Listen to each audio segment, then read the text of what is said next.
नमस्कार। आज हम लोग जो है 10th क्लास के जितने भी हिस्ट्री के पहला लेसन का जितना भी ऑब्जेक्टिव होगा इम्पोर्टेंट, वो सारा ऑब्जेक्टिव को हम लोग देखेंगे।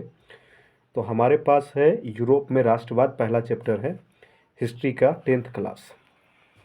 तो हम सारा हिस्ट्री का देखेंगे आज। तो हम लोगों के पास पहला क्वेश्चन है कि रक्त एवं लौह की नीति किसने प्रतिपादित किया और या अवलंबन किसने किया। तो ये किया था किसने? ये किया था बिस्मार्क ने। किसने किया था? बिस्मार्क ने किया था। ठीक है। और नेक्स्ट क्वेश्चन पर चलते हैं। नेक्स्ट क्वेश्चन हम लोगों के पास है कि यूरोप वासियों के लिए किस देश का साहित्य एवं ज्ञान प्रेरणा स्रोत रहा। तो ये किस देश का रहा? तो ये रहा यूनान का। तो इस आंसर हो जाएगा इसका यूनान। क्या हो जाएगा? यूनान हो जाएगा। अगला क्वेश्चन हम लोगों के पास है कि फ्रैंकफर्ट की जो संधि हुई थी ये कब हुई थी। तो ये फ्रैंकफर्ट की संधि हुई थी 1871 ईस्वी में। कब हुई थी? 1871 में। ठीक। अगला क्वेश्चन हम लोगों के पास है कि किस युद्ध के बाद जर्मनी का एकीकरण पूरा हुआ। तो वो सीडान के युद्ध के बाद जो है कि पूरा हुआ। ठीक। अगला है यंग यूरोप की स्थापना किसने की थी। तो यंग यूरोप की स्थापना की थी मेजनी ने। किसने की थी? मेजनी ने की थी। अगला क्वेश्चन है कि यंग इटली की स्थापना किसने? सेम वही क्वेश्चन है, फिर से दोहरा गया है। तो यंग इटली की स्थापना किया था मेजनी ने। ठीक है। किसने किया था? मेजनी। अगला है सीडान का युद्ध कब हुआ था। सीडान का युद्ध हुआ था 1870 में। कब हुआ था? 1870 में। ठीक। अगला क्वेश्चन है कि सन 1870 में फ्रांस और प्रसा के बीच युद्ध कहाँ हुआ था। तो फ्रांस और प्रसा के बीच युद्ध हुआ था सेडान में। कहाँ पर हुआ था? सेडान में हुआ था। अगला है वियना सम्मेलन किस वर्ष हुआ। वियना सम्मेलन कब हुआ था। तो ऑप्शन हमारे पास चार दिया है, तो ये चार ऑप्शन में से हम लोग को देखना है। तो इसका हो जाएगा ये 1815। अगला है वियना किस देश की राजधानी है। तो वियना किस देश की राजधानी? ऑस्ट्रिया की राजधानी वियना है। किसकी राजधानी है? ऑस्ट्रिया की। क्रीमिया का युद्ध किस वर्ष हुआ। क्रीमिया का युद्ध कब हुआ? ये भी इंपॉर्टेंट क्वेश्चन है। ये 1853 में क्रीमिया का युद्ध हुआ। ठीक है। अगला है कि राष्ट्रवाद की अवधारणा का जन्म किस घटना से माना जाता है। पुनर्जागरण के बाद। ठीक है। किसके बाद? पुनर्जागरण के बाद। ये हैगा इसमें थोड़ा सा राष्ट्रवाद की अवधारणा कब से माना जाता है, सॉरी, इनका आंसर हो जाएगा फ्रांस की क्रांति। कौन सी क्रांति? फ्रांस की क्रांति। अगला नेपोलियन संहिता किस वर्ष लागू की गई। तो नेपोलियन सहायता 1804 में लागू की गई। ये रहा। अगला है वियना सम्मेलन कांग्रेस का अध्यक्ष कौन था। तो मेटरनिक। कौन था? मेटरनिक।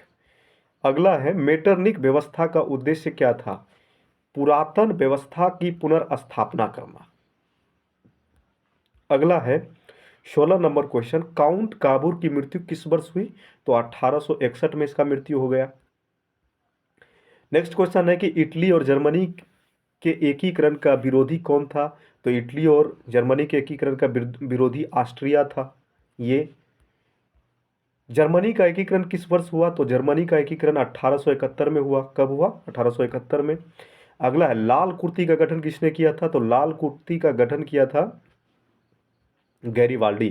किसने किया था? गैरीवाल्डी ने किया था। ठीक है। ये रहा। अगला है कि ज्वाल्वे राइन संघ की स्थापना किस वर्ष हुई। तो ये हुआ था 1834 में। कब हुआ था? 1834 में। अगला है गॉस्टिन की संधि किस वर्ष हुई। ये 1865 में हुआ। कब हुआ? 1865 में। जो भी 10th क्लास के बच्चे हैं, एग्जाम के दृष्टिकोण से ये सारा ऑब्जेक्टिव इंपॉर्टेंट है। आप लोग जो है इनको देखें और अपने दोस्तों के साथ शेयर भी करेंगे और सब्सक्राइब भी करें इस चैनल को। यूरोपीय सभ्यता का यूरोपीय सभ्यता का पालना किसे कहा जाता है। ये कहा जाता है यूनान को। किसको कहा जाता है? यूनान को। ठीक है। अगला है एड्रियानोपुल की संधि किस वर्ष हुई। तो ये 1829 में हुई। कब हुई? 1829 में। सीडान का युद्ध किसके किसके बीच हुआ। प्रसा और फ्रांस के बीच हुआ था। किसके बीच? फ्रांस और प्रसा के बीच हुआ था। किस वर्ष यूनान को एक स्वतंत्र राष्ट्र घोषित किया गया। ये 1832 में किया गया। कब किया गया? 1832 में। अगला है कि किस संधि द्वारा जर्मनी का एकीकरण पूरा हुआ। तो ये फ्रैंकफर्ट की संधि हुई, उसके बाद ही पूरा हुआ। अगला क्वेश्चन है कि हंगरी की राजधानी कहाँ है। तो हंगरी की राजधानी मतलब बुडापेस्ट है। ये रहा। अगला है कि गीजो कहाँ का प्रधानमंत्री था, तो ये था फ्रांस का। कहाँ का? फ्रांस का। सेडावा का युद्ध किसके बीच हुआ था? सेडावा का युद्ध हुआ था ऑस्ट्रिया और पर्सा के बीच। किसके किसके बीच? ऑस्ट्रिया और पर्सा के बीच, ये रहा। अगला है कि ओटो को निम्न में से कहाँ का राजा घोषित किया गया था? यूनान का। कहाँ का? ओटो, यूनान का राजा। यंग यूरोप की स्थापना किसने की थी? मेजनी ने। किसने की थी? मेजनी। अगला क्वेश्चन है, यूनान के स्वतंत्रता संग्राम में किसकी पराजय हुई? ये हुई तुर्की की। किसकी पराजय हुई? तुर्की की। गैरीवाल्डी पेशे से क्या था? गैरीवाल्डी पेशे से नाविक था। क्या था? वह नाविक था। अगला है, काउंट काबूर को विक्टर एमेनुअल ने किस पद पर नियुक्त किया था? ये किया था प्रधानमंत्री के पद पर। किस पद पर? प्रधानमंत्री के पद पर। अगला है कि रक्त एवं लौह की नीति का अवलंबन किसने किया था? ऊपर में भी इस क्वेश्चन को हम लोग देखें। लौह एवं रक्त बिस्मार्क था। अगला है, वियना कांग्रेस ने के द्वारा फ्रांस में किस शासक वंश की पुनर्स्थापना की गई? ये किया गया बुर्बो वंश का। जर्मन राइन राज्य का निर्माण किसने किया था? यह किया था नेपोलियन बोनापार्ट। किसने किया था? नेपोलियन बोनापार्ट ने। मारिऑन किस देश के राष्ट्रवाद का प्रतीक थी? वो थी फ्रांस का। किसका? फ्रांस का। अगला है कि 1830 की क्रांति के बाद फ्रांस में किस प्रकार का शासन स्थापित हुआ? यह निरंकुश शासन। कैसा शासन? निरंकुश शासन। अगला है, एक्ट ऑफ यूनियन किस वर्ष पारित हुआ? तो ये हुआ 1688 में। कब हुआ? 1688 में।